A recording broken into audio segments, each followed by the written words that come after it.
Fala galerinha do oitavo ano, como é que vocês estão? Tudo bem? Aqui é o professor Rafael, professor de Geografia do nosso canal GeoFácil. Tô vindo aqui hoje tentar, assim, facilitar a sua vida, né? Estamos aí com a semana 3 do PET 3. Esse é o vídeo de explicação do conteúdo. Ah, professor, eu esqueci qual que é a página. Página 73 do seu PET de Geografia, tá? E bora lá direto para as explicações. Mas antes de mais nada, para. Já se inscreveu no nosso canal aí? Ainda não? Clica aqui embaixo aqui. Você não vai gastar mais do que 3, 5 segundinhos. Eu espero você. Clica aqui embaixo, abaixo do vídeo aqui, né? Você vai clicar aí e vai confirmar. Só isso, simples e fácil assim. Se quiser ativar os sininhos, se você quiser mandar um super like aí, mandar um super comentário para o seu professor Rafael, saiba que estou aqui de coração aberto para vocês e vou tentar responder todos os comentários aí, tudo bem? Muito obrigado a você que tem participado. Indica nossos vídeos aí para os seus colegas, tá? Ó, conteúdo de hoje: recursos minerais e energéticos da América do Sul. Galera, esse assunto é um assunto fundamental para os dias de hoje, tá? E quanto mais passar o tempo, mais esses assuntos vão estar em alta. Você sabe por quê? Segundo algumas organizações aí, alguns pesquisadores, o petróleo tem data para acabar. E a previsão desses caras aí é de aproximadamente aí mais ou menos 30, 35 anos, mais ou menos. Então, o que será que vai acontecer? Será que o petróleo é tão importante assim para essa sociedade atual que a gente vive? Para pensar só um pouquinho.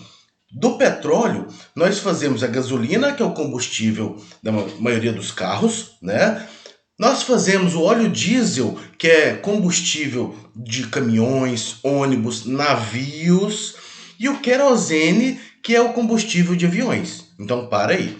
Só daí a gente já consegue entender que através do petróleo, que é um combustível fóssil, de restos de animais, né? Nós temos aí o combustível dos carros que funcionam no continente, de navios, né, transporte marítimo e transporte aéreo também. E não para por aí não. Além disso, quando você chega no supermercado, que você pega um produto na prateleira, provavelmente tem grande chance desse produto que você está pegando estar embalado com plástico, né? Uma grande maioria fica embalado com plástico. Então, esse plástico, ele é petróleo. Ele é um derivado do petróleo. Quando você pega ele, que vai no caixa, paga e põe na sacolinha, a sacolinha é um derivado do petróleo. E aí, quando acabar o petróleo, o que vamos fazer? Então, vamos entender mais um pouquinho sobre isso daí, tá? E vamos ver o que o texto está falando aí pra gente. Olha, rica em recursos naturais, a América do Sul é uma grande produtora de petróleo e gás natural. No Brasil e na Venezuela, parte das reservas de petróleo está localizada em áreas marítimas. Aqui no Brasil a gente vê muito falar aí do pré-sal, né, que fica próximo ao litoral brasileiro, mais ou menos ali região ali do São Paulo, Rio de Janeiro, Espírito Santo, né? Continuando. O território sul-americano também abriga importantes reservas minerais, destacando o cobre no Chile, a prata e o cobre no Peru e a bauxita e o minério de ferro no Brasil. Para quem não sabe, através da bauxita é que nós transformamos ela no alumínio, tá? A bauxita ela é bastante presente no solo brasileiro, principalmente região aí do centro-oeste, parte aí do sudeste, tá? Por quê? Essa bauxita, uma das características dela, ela deixa o solo um pouco ácido, né? E aí há a necessidade dos fazendeiros, do pessoal, fazer essa correção de solo, que é jogando ali o calcário, né? Que vai baixar a acidez ali e vai deixar o solo perfeito para o plantio, tá bom? Continuando. Na América do Sul, há o uso intensivo de águas, principalmente das atividades pesqueira para a geração de energia hidrelétrica, tá? As reservas de recursos minerais e energéticos e as regiões industriais estão distribuídas por todo o continente. Pessoal, eu queria que vocês entendessem o seguinte: como a maioria da energia brasileira é produzida através das hidrelétricas, nós naturalmente pensamos que no mundo inteiro é assim. Não, não é. Tá? Já vou adiantar para vocês. O Brasil é muito privilegiado. O Brasil é um país que tem uma grande quantidade de recursos minerais, de recursos hídricos, e com isso a gente consegue utilizar a água para produzir energia. E aí, como eu estava falando, galera, esse recurso hídrico, essa grande quantidade de águas, principalmente de planalto, qual que é a diferença de rios de planície e rios de planalto? Rios de planície, por exemplo, não tem tanta queda d'água, não tem tanta cachoeira e com isso não é possível produzir tanta energia. Já rios de planalto, onde há muitas cachoeiras, o peso da água caindo, sim, pode produzir bastante energia hidrelétrica, que é o que nós temos no Brasil, né? Então, com isso, nós utilizamos um tipo de energia renovável, um tipo de energia limpa, que não polui o meio ambiente.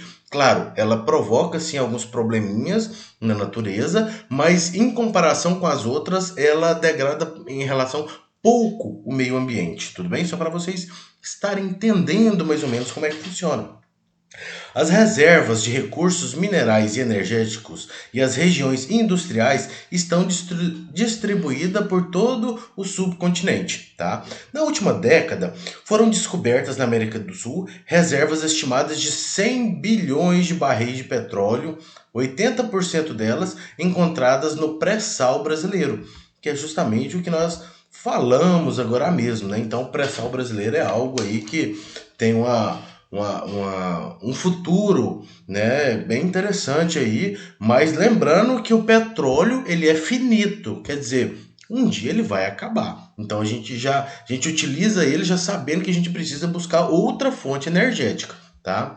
A Venezuela é o 11º país no ranking global de produtores de petróleo, com a produção correspondente de 17% do total mundial. Tá? Acredito que hoje em dia esse total já é menor um pouco. Tá? Acho que esse dado já está um pouquinho desatualizado aí.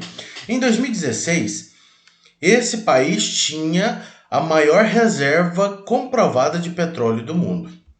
Além do petróleo, cresce a importância do gás natural na economia dos países sul-americanos, sobretudo para o uso industrial. Gás natural, normalmente é esse gás de cozinha que a gente utiliza aí também, tá? Só para você entender melhor. Então, quase todos os brasileiros têm gás natural em casa, né, no botijão de gás ali, tá bom? Os principais produtores regionais são Venezuela, Bolívia e Argentina. A produção brasileira atual, por sua vez, ainda é inferior ao consumo interno do país, tornando-o dependente da importação do gás boliviano. Esse quadro deve mudar nos próximos anos, quando isso iniciar a extração de gás existente na camada do pré-sal, que resultará na ampliação da capacidade nacional de produção desse recurso. Galerinha, como eu disse, esse texto aí já está um pouco desatualizado. Tá? O Brasil, na verdade, ele já teve acesso a essa camada do pré-sal, onde nós temos o gás natural e a gente já é basicamente autossuficiente nesse gás natural aí, tá? Vamos continuar aqui. Fontes renováveis de energia. Isso é um assunto muito legal e muito importante também, tá? Quanto mais o tempo passa, a tecnologia vai avançando e o ser humano vai fazendo novas descobertas, nós vamos aprimorando nossas maneiras de produzir energia, tá? Aqui no Brasil, nós estamos utilizando algo que tem crescido muito no Brasil, é a energia eólica, justamente aquela energia onde tem aqueles cataventos gigantes, né? Principalmente na região Nordeste. Por que no Nordeste? Porque o Nordeste é uma próxima ali ao litoral, é uma região onde tem uma constância de vento, porque não basta ventar de vez em quando, tem que ventar sempre, né? E aí ali tem produzido bastante energia eólica e isso tem crescido bastante, tá? A tendência é crescer cada vez mais, porque é uma fonte de energia limpa, uma fonte de energia renovável, tá? E uma fonte de energia assim que depois do alto custo de se instalar ele, o custo ele fica assim no mínimo futuramente, tá? Então é só para vocês entenderem assim o quanto ele é importante e o quanto ele é bom, tá? Muitos países têm buscado fontes renováveis de energia por gerarem baixos índices de poluição. Né? Nós temos energia solar, nós temos energia eólica, que eu acabei de falar para vocês, a biomassa que vem da matéria orgânica, às vezes né, até de fezes de animais, como porcos, esse tipo de coisa. Geotérmica.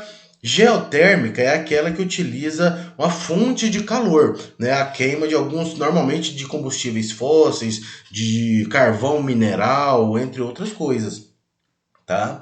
E a hidráulica, né? A hidráulica é a que a gente mais utiliza no Brasil, mas tirando o Brasil, poucos os países conseguem ser sustentáveis através da energia hidroelétrica, elétrica, né? Porque depende muito da quantidade de água, que eu falei, quantidade de rios que tem, e não basta apenas ter água, né? Por exemplo, o Rio Amazonas. O Rio Amazonas é é o maior rio do mundo, até mesmo em quantidade de água, só que por ele não ter cachoeira nele, praticamente não se produz energia elétrica a partir desse rio. Precisa ter um peso da água caindo de uma cachoeira para eles poderem fazer uma barragem ali e aumentar ainda mais essa queda d'água. Só para vocês entenderem, tá bom? Continuando. Alguns países sul-americanos têm se destacado na produção de energias de fontes renováveis, principalmente Brasil e Argentina. O Brasil é o segundo país no ranking mundial na capacidade de produção de energia por meio de hidrelétricas, dado ao seu potencial em recursos hídricos. Aqui falou que o Brasil é o segundo. Na verdade, o Brasil é o que mais produz, porém, a usina hidrelétrica que mais produz fica na China, tá? Então, para você entender, essa energia hidrelétrica, essa hidrelétrica que fica na China, ela é a que mais produz, só porque devido à grande quantidade de hidrelétricas que nós temos no Brasil, o total geral do Brasil é maior, tá? Só para vocês entenderem. Além disso, é o segundo maior produtor de energia de biomassa, depois dos Estados Unidos. Talvez você fique pensando, poxa, mas legal, biomassa, mas e aí? O que é isso, né? Eu não sei, né? Como é que eu vou saber, né? Biomassa, eles utilizam, por exemplo, a cana de açúcar e hoje em dia até o milho para produzir o etanol, o álcool que é combustível do carro. Então o álcool, esse que compra em posto de gasolina aí, ele não é derivado do petróleo. Ele é produzido a partir da cana de açúcar, do milho, por isso recebe o nome aí de biomassa. Tem outros também, tá? Mas esse é só um exemplo do mais comum aí que eu poderia passar para vocês, tá? Em virtude dos investimentos dos setores do biodiesel e do etanol. Tá vendo? Recentemente, a Argentina também tem investido maciçamente na produção do biodiesel. Embora não faça parte dos quadros dos maiores produtores, o Peru tem ampliado seus investimentos em fontes renováveis. O país possui importantes fontes de recursos hídricos e geotermais que permitem a exploração futura.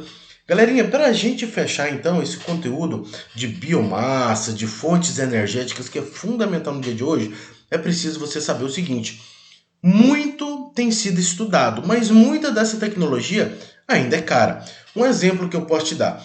Falamos agora mesmo sobre o fim do petróleo. Mas pensa comigo, e aí quando o petróleo acabar? Aí você poderia falar assim, ah, professor, mas já tem os carros elétricos aí. Beleza, tem mesmo os carros elétricos aí.